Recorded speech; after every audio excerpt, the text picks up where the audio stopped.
Hi. What I'm going to show you tonight is something that very few people get to see. So first, I just want to thank Qumri Pilgrimages for making this possible. So if you go to Jerusalem and you're looking for the site of Jesus' burial, there's a few different places that claim to traditionally be that place. And they're beautiful, and you should absolutely visit them if you're here. But where we are tonight, I can definitively tell you with 100% certainty that this is not Jesus' tomb. I know it's not Jesus' tomb because I'm standing tonight in Nazareth, and we know that Jesus was buried in Jerusalem. But what is behind me that you're going to see in just a moment is a tomb from the 1st century, and it's completely intact. And so I want you to imagine that story of Jesus that we know, thinking about what this tomb looks like. And so we know that on that Friday, Good Friday, when Jesus dies on the cross, his body is taken down and he's placed in a tomb. But the Sabbath is approaching when no work is possible. And so they have to very quickly put his body in the tomb, roll the stone in front of it, knowing that they'll be able to come back and finish the burial process. With that in mind, I'd like you to see this. This is a tomb from the 1st century, which would have been very much like the one that Jesus would have been buried in Jerusalem.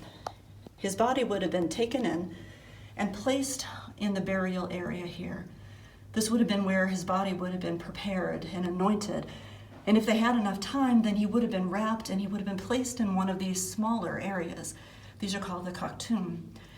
And then when the body was finished, a rock like this would be placed in front, and then it would be sealed with mud, and the body would be left in there for about 2.5 years until it completely decomposed. And then the remaining bones would be removed and put in an ossuary, a small box, and then that area would be ready for another body. But because the Sabbath was almost upon them, there wasn't enough time to finish preparing Jesus' body and place him in one of these smaller areas. And so his body would have been left in this preparation area. And so his body was lovingly placed there, and they would have walked out and rolled the stone in front, like this round stone. Now this area here, this opening, comes up to my waist. It's fairly small.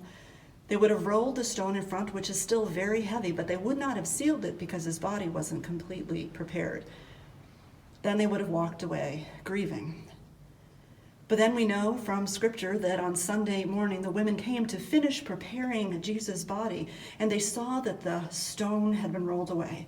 And then they looked inside, and his body was not there.